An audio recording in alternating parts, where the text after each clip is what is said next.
tiny village, there lived a woman named Marian, with her only daughter, Narcissa. Marian was extremely humble and sweet. Narcissa, however, was completely the opposite. You see, she was beautiful beyond words. She was like a living doll, and the most amusing part is, she loved herself to no ends. Narcissa, would you help me bake the bread? Huh? No way, Mom. The flour may dull my bright and sparkly eyes.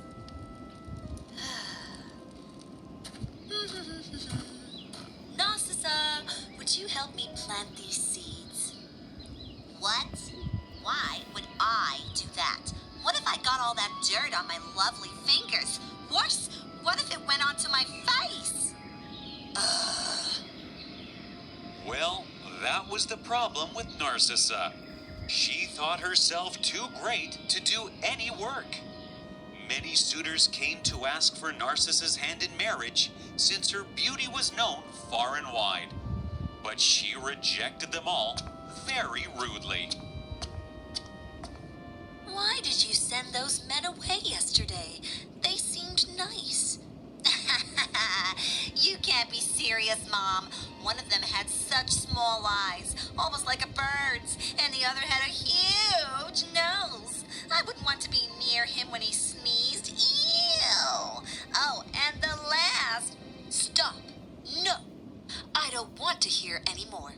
All I could see was that those men were really nice.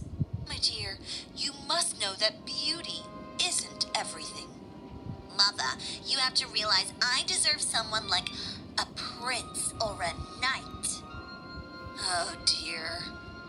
One night, when she was sleeping, her mother sat at her side, watching her. My dear child, you are so beautiful and lovely, but you do not care about anything other than your beauty. At that moment, Narcissa started to laugh in her sleep. Her mother was extremely surprised. How nice. She must be having a really funny dream.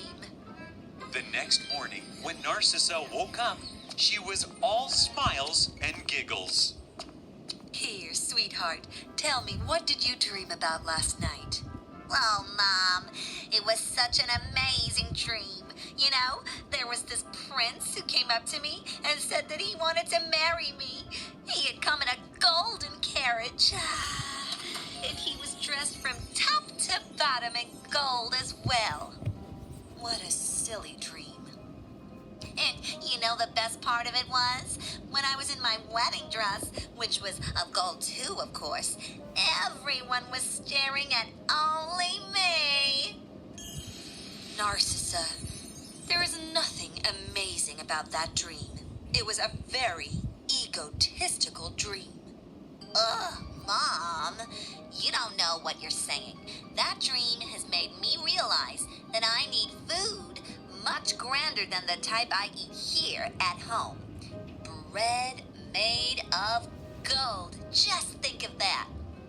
Poor Narcissa's mother was so worried about her daughter and how she would live her life. That day, two friends came to visit Narcissa's mother. They were Melly and Terry. The three of them had been friends for ages. But Terry and Ellie had a secret.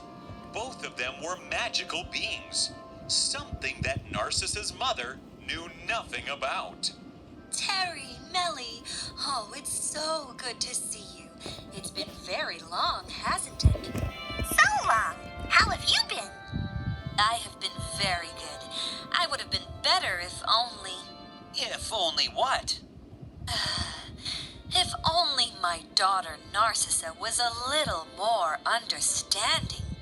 Marian told Melly and Terry all about Narcissa and how she was worried for her. She wants to eat bread made of gold. What do I do with her? Well, maybe if her dream comes true... That would be wonderful, wouldn't it? Oh, well, no matter. I guess in time she will grow to learn. Let's talk about something else now. Later on, Melly and Terry waved goodbye to their old friend and went away, smiling to each other secretively. That night, both mother and daughter got ready for bed. Mother, I really hope my dream comes true, you know. Oh, Narcissa. The next day, as Narcissa and her mother were outside in their garden, a beautiful golden carriage came riding up to them. It was studded in gems and diamonds and looked extremely stunning. As it stopped, a handsome man came out of it and looked at Narcissa. She was completely taken aback at how handsome he was. Mom! Mom! My dream is actually coming true! What? Hello, I have come here to ask for Narcissa's hand in marriage. But how do you know her name, and who are you? I am Terence, the angel of good fortunes. Your daughter's name and beauty is known throughout the world. Here, I've brought you a gift. Oh, my! I would love to marry you. What? But you hardly know him. You can't go with him. Oh, how silly. He's rich and handsome. What more could I want? Terence, I accept your proposal. And with that, she got into his carriage and without even saying goodbye to her mother, rode off with the angel. As they were traveling, the carriage suddenly entered a magical portal. There it traveled through a stormy area. The carriage bumped around tremendously, and Narcissa was very scared. Oh, dear. Oh, no. What is this? Don't worry, my dear. All of this will soon be over. And just as he said this, the carriage went through another portal and reached the driveway of a huge and magnificent golden castle. Narcissa was amazed at all the beauty she saw. Wow. This is so beautiful. I knew I deserved so many riches. I knew you'd like it. Anything you want, you will find here. From the prettiest of dresses to the tastiest of foods. All of it in my palace. Wow. Speaking of food, I'm really hungry after that ride. I'm starving. Can I have any of that tasty food? Of course. Here, meet Melly. Melissa. She will get you whatever you want. Hi, Narcissa. I've heard so much about you. You poor dear. You're hungry, aren't you? Come, let's go to the dining table and I'll get you some food. Oh, thank you. They went into the dining room, and there on the table was the most astounding food Narcissa had ever seen. The food looks amazing. That's because it is. The jams are made of rubies, the salads of emeralds, and the bread over there is made of gold. Golden bread. How lovely.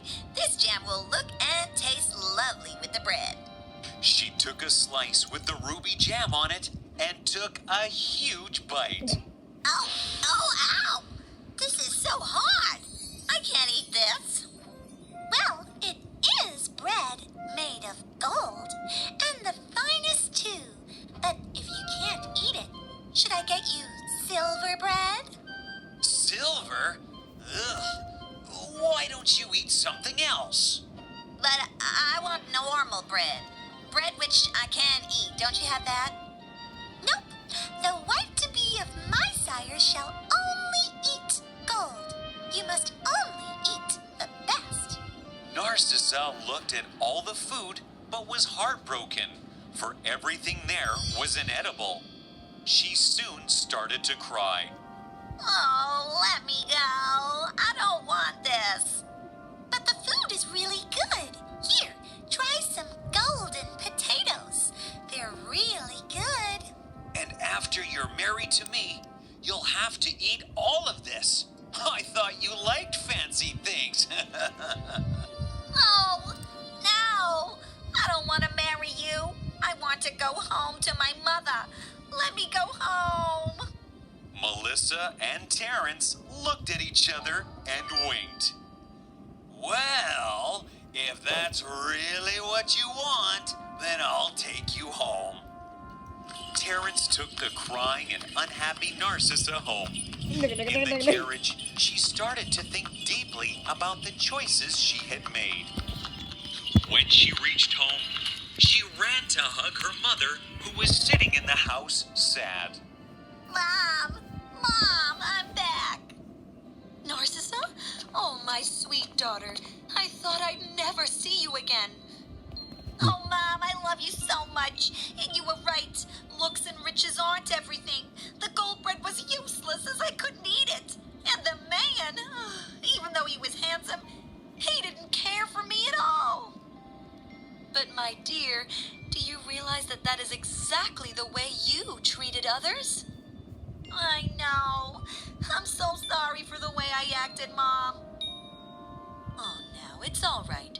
Since you've seen what your mistake was. Come, let's feed you something nice.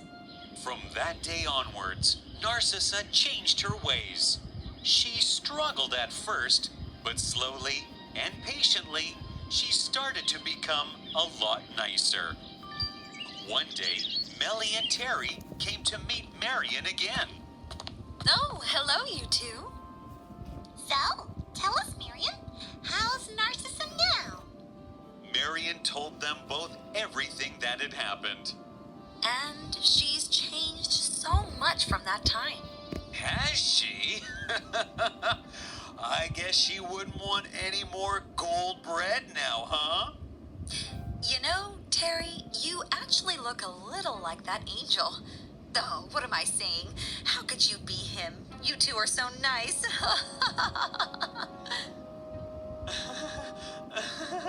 Wink, wink.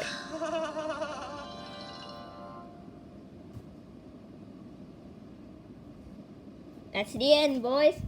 Goodbye.